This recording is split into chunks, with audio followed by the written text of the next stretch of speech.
இப்போ வந்து நம்ம 10வது சம் பார்க்க போகிறோம். அதில் என்ன கொடுத்துருக்காங்கன்னா, ஒரு நபர் ஒரு நிறுவனத்தில் துணை மேலாளராக பணியில் சேர்கிறார். அவருக்கு அந்நிறுவனம் முதல் மாத ஊதியமாக ரூபாய் 60,000 வழங்குகிறது மற்றும் ஆண்டு ஊதிய உயர்வு 5% வழங்குவதாக ஒப்புக்கொள்கிறது. 5 வருட முடிவில் அவருடைய மாத ஊதியம் எவ்வளவு அப்படின்னு சொல்லி கேட்டிருக்காங்க.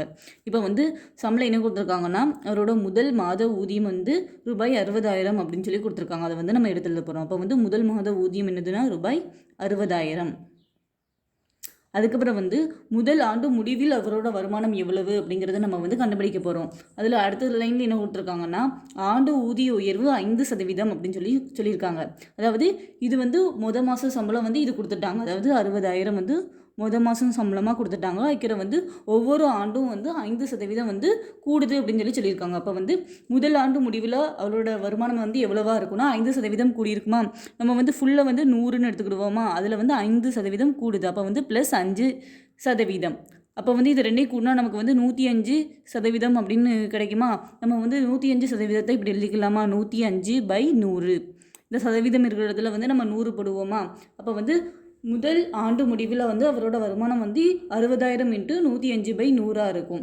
அப்போ வந்து ரெண்டாவது ஆண்டு முடிவில் வந்து அவரோட வருமானம் எவ்வளவா இருக்கும். அதாவது அதில் என்ன கொடுத்துருக்காங்கன்னா, ஒவ்வொரு ஆண்டும் வந்து 5% கூடுது அப்படின்னு சொல்லியிருக்காங்க. அப்போ வந்து ரெண்டாவது ஆண்டு எப்படி இருக்கும், முதல் ஆண்டு வந்து முடிவில் வந்து அவங்க வந்து 60,000 × 105/100 வாங்கியிருந்தாங்கன்னா, அடுத்த ஆண்டு இன்னொரு 5% கூடியிருக்கும். அப்போ வந்து இது கூட ஒரு 5% கூடினா நம்ம வந்து கூட ஒரு 105/100ன்னு போடுவோம்.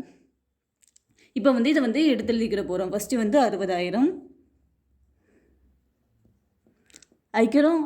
முதல் ஆண்டு முடிவில் வந்து எவ்வளோ வாங்குறாங்கன்னா 60,000 × 105/100.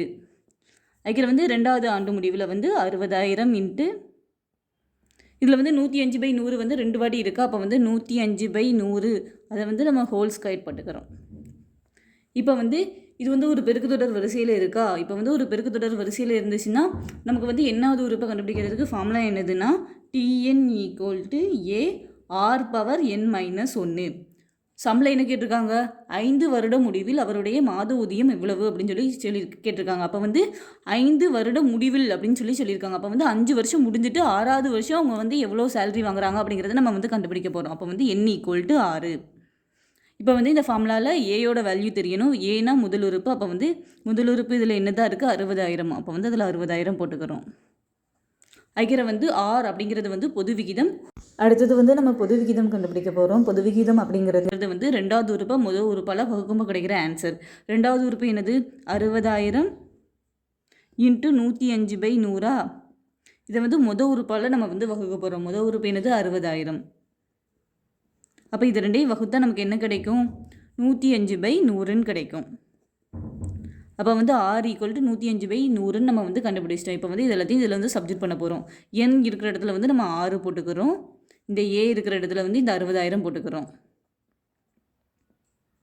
இன்ட்டு இந்த R இருக்கிற இடத்துல வந்து நம்ம 105/100 போட்டுக்கிறோம். இந்த N இருக்கிற இடத்துலையும் நம்ம வந்து 6 போட்டுக்கிறோம். -1 அதை அப்படியே போட்டுக்கிறோம். அப்போ வந்து அடுத்த ஸ்டெப்பில் என்ன இருக்குன்னா, இந்த 60,000 அப்படி இருக்கும். இன்ட்டு 105/100 அப்படி இருக்கும். இந்த 6லேருந்து 1 கழிச்சா நமக்கு வந்து 5 கிடைக்கும். அடுத்தது நம்ம என்ன பண்ண போகிறோம்னா, இந்த 100ஐயும் இந்த 105ஐயும் நம்மளால் வகுக்க முடியுமா. இது ரெண்டுமே 5வது வைப்பாடில் போகுமா. 2 10 அந்த 0 அப்படி இருக்கும். இங்கே மேலே 2 10 இது 1 5. அப்போ வந்து என்ன கிடைக்கும்னா, 60,000 × 21/20 the whole power 5ன்னு கிடைக்கும். இப்போ வந்து அடுத்த ஸ்டெப்பில் நம்ம என்ன பண்ண போகிறோம்னா, இந்த 60,000 அப்படி இருக்குது. 21/20 வந்து நம்ம 5 வாட்டி போட்டுக்கிறோம். 21/20 × 21/20 × 21/20 × 21/20 × 21/20. இப்போ வந்து இந்த 0க்கும் இந்த 0க்கும் நம்ம கேன்சல் பண்ணிக்கலாமா. அதே மாதிரி இந்த 0க்கும் இந்த 0க்கும் கேன்சல் பண்ணிக்கலாம். அடுத்தது இந்த 0க்கும் இந்த 0க்கும் கேன்சல் பண்ணுறோம். அடுத்தது இந்த 0க்கும் இந்த 0க்கும் கேன்சல் பண்ணுறோம்.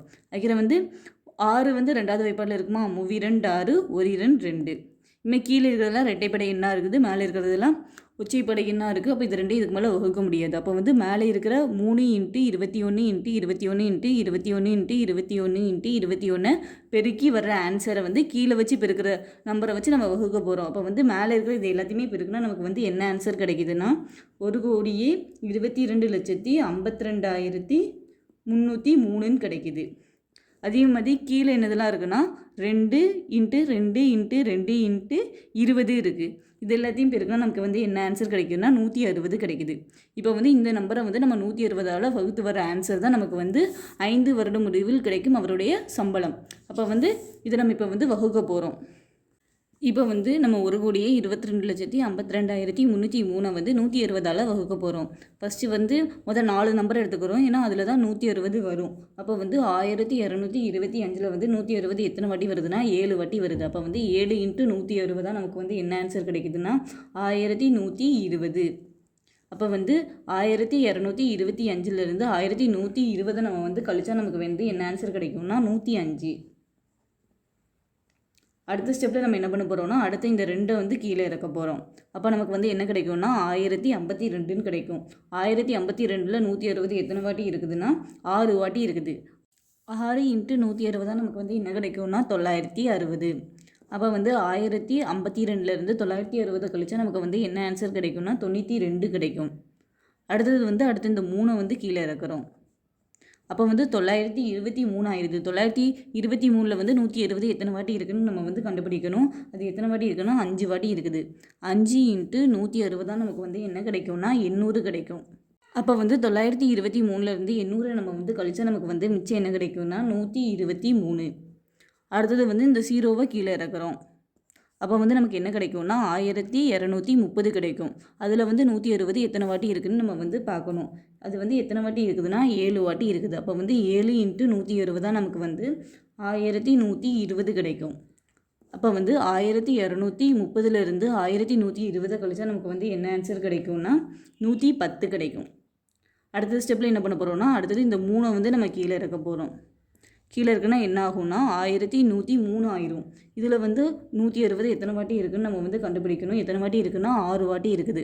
6 × 160 தான் நமக்கு வந்து என்ன ஆன்சர் கிடைக்கும்னா 960. அப்போ வந்து 1103லேருந்து 960 கழிச்சா நமக்கு வந்து என்ன ஆன்சர் கிடைக்கும்னா 143 கிடைக்கும். அடுத்தது வந்து இங்கே இருக்கிற நம்பர் எல்லாத்தையுமே நம்ம வந்து கீழே இறக்கிட்டோம். அப்போ வந்து மேலே ஒரு புள்ளி வச்சு இன்னொரு 0 சேர்த்துக்கலாம். அப்போ வந்து 1430 ஆயிரும். இதில் வந்து எத்தனை வாட்டி 160 இருக்குதுன்னு பார்க்கணும். எத்தனை வாட்டி இருக்குன்னா 8 வாட்டி இருக்குது. அப்போ வந்து 8 × 160 தான் நமக்கு வந்து என்ன ஆன்சர் கிடைக்கும்னா 1280. இதோடு நம்ம வந்து ஸ்டாப் பண்ணிக்கலாம். அப்போ வந்து நமக்கு என்ன ஆன்சர் கிடச்சிருக்குன்னா 76,576.8 கிடச்சிருக்கு. இப்போ வந்து புள்ளிக்கு அப்புறம் வந்து 5க்கு மேலே இருந்துச்சுன்னா முன்னாடி இருக்கிற நம்பரோட 1 நம்ம வந்து கூட்டிக்கலாம். அப்போ வந்து நமக்கு என்ன கிடைக்கும்னா 76,577. அதாவது இந்த 8 வந்து 5ஓட கூட இருக்கிறதுனால இந்த முன்னாடி இருக்கிற நம்பரோட நம்ம வந்து 1 கூட்டிக்கிறோம். அப்போ வந்து இந்த 6 இருக்கிற இடத்துல வந்து நம்ம 7 போட்டுக்கலாம். தமிழில் என்ன கேட்டிருக்காங்கன்னா 5 வருட முடிவில் அவருடைய மாத ஊதியம் எவ்வளவு அப்படின்னு சொல்லி கேட்டிருக்காங்க. அது வந்து 76,577ன்னு நம்ம வந்து கண்டுபிடிச்சிட்டோம். இதோட இந்த சம் அவ்வளோதான்.